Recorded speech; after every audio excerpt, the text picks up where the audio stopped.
It's obviously very difficult, if not impossible, to make positive political change in a system where the general public just doesn't know enough about the issues to properly weigh in when elections come up. And this is why I think one of the biggest, most crippling issues in Canada these days is just the fact that we've developed a very low information political space. Despite the fact that the legacy media and many individual Canadians like to rip on Americans and make fun of them because they're supposedly politically ignorant, I think that the political ignorance problem might be worse in Canada these days. Right now, we actually have a very high turnout in most of our federal elections, which is a little bit scary when you think of the fact that many Canadians don't actually know what they're even voting about. A new poll that came out of Polera, I think, was deeply important so that Canadians can really take a good hard look at just the fact that a lot of people out there just don't know the basic things about politics, despite that many people go out and enthusiastically vote for the party they voted for last time, or maybe they switched it up, not knowing anything about their agendas or their records in government. So I just want to pull this up. It was on Twitter, posted by Brian Brigay from the Polera poll, and it showed half of Liberal voters can name a cabinet minister. Now that's deeply scary. I know it shows that with CPC voters, only 42% can name one, and with NDP voters, only 26%. But imagine the fact that there's been a Liberal government in power for 8 years, and that somehow the people who voted for that government in one of the last three elections, at least, I think this was based off people who voted Liberal in 2021. Imagine the fact that you can't actually name one of the cabinet ministers serving under Justin Trudeau. I assume Justin Trudeau has 100% name recognition at this point because he's moved away from just being a political figure to effectively being a celebrity. But being in a country where a lot of people can't name one of the important people in government, and those same people go out and vote in favor or against that government, is very, very hard to hear. Of course, it's bad that the Conservatives and the NDP voters also don't know the cabinet ministers, but obviously they also have less incentives to know the cabinet ministers because they hate the government, really don't want to engage with it. But I don't blame these bad stats with 47% of men and 33% of women only being able to name one cabinet minister. But I don't blame individual Canadians. I blame the political establishment and the legacy media. The legacy media, especially in this country, because the legacy media is funded by the federal government, a liberal federal government covered in scandals. The legacy media, especially in the last few years, is really incentivized to keep the political news boring and keep it overly wonkish and detailed. So they won't really give people enough information to kind of know the bare bones of Canadian politics so that they can maybe more engage with more information in their tool belt. They effectively just do a very brief skim over the issues, and then they bring on some sort of talking head wonk to talk in extravagant detail about things that Canadians do not need to know, to the extent that most Canadians are just not going to pay attention, just click out of the news. I think that this has been intentional in the media to make Canadian news basically hard to follow, in the sense that everything just is covered in just gratuitous detail and things are not spoken about in a very direct manner. People do not know who Stephen Guilbeault is because people are not talked enough about the impact that environmental policy has on the Canadian economy and the failures around it.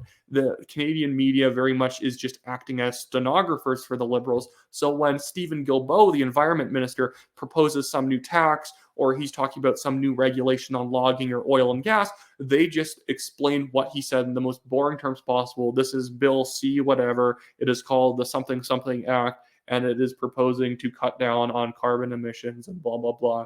Here's a 45-second clip of Stephen Guilbeault talking. Some conservatives disagreed with him, and then they move on. That is not conducive to having a population fired up enough about politics to take the issue seriously, to then actually vote in a more intelligent manner on those issues. And I think that this is why Justin Trudeau is heavily cracking down on the independent media with Bill C-18. I know he's saying that he's trying to get journalists paid by trying to force big tech companies to pay them, but that was just obviously a way of trying to extort big tech into just saying that they don't want to deal with Canadian news anymore.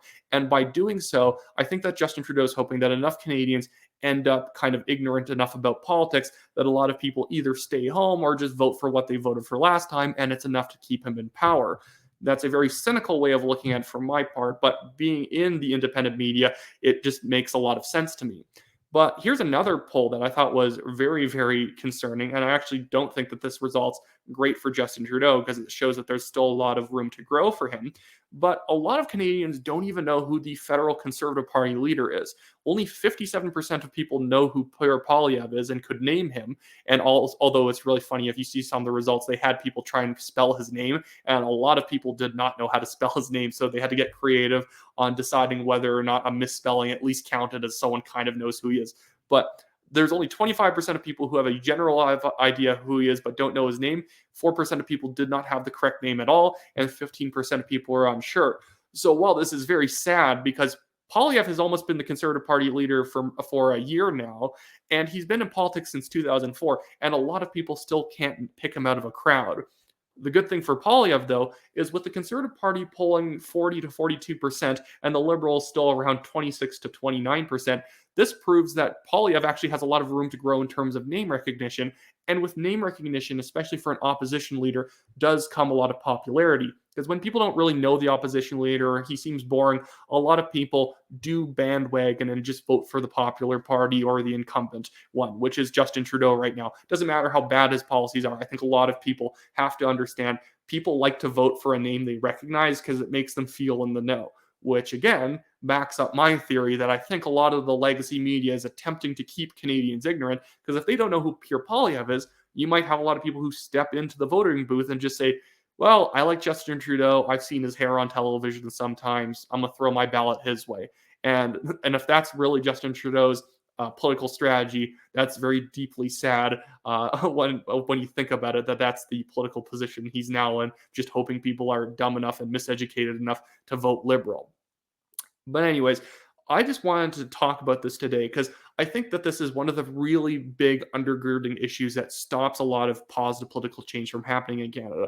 I think this is why a lot of things like the carbon tax have had more lasting power in this country than they really would have anywhere else. Because when a lot of people just hear from the news that Stephen Guilbeault or Kathleen McKenna or anyone else from the Liberal government says, carbon tax good, it cut down on emissions and you get rebates and you actually make money from carbon tax. A lot of people, when that's the most boring, dumb explanation always given to them by the legacy media, either they check out because this is the most horrifically boring thing they've ever heard in their lives, or people just because it's been repeated enough say, oh, the carbon tax must be good because it's supposed to cut down on emissions and people get rebates, not realizing that basically neither of those things are really true. Some people get rebates and they still end up paying more in the carbon tax due to all the adjacent costs of the carbon tax, and the carbon tax does not cut down on emissions. This happens with tons and tons of other issues. If the Liberals just basically throw out some blind accusation about a Conservative to smear them, the media will just cover it, say, oh, well, there's a lot of commentary about whether Pierre Poilievre's an extremist or not.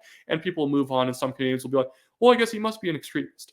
Or a lot of Canadians just get frustrated because it seems like there's no meaty information coming out of the legacy media to give them more than just the most bare bones, dumb understanding of what's happening in this country. That's why independent media in this country is more popular than ever, and Justin Trudeau is having to try and crack down on us, because if people actually understand the issues and people don't just react to dumb talking points that the stenographers and the media put out by just repeating everything the Liberals say and then kind of saying what the Conservative rebuttal was and moving on, that maybe these people might actually be able to vote against a lot of the Liberal agenda.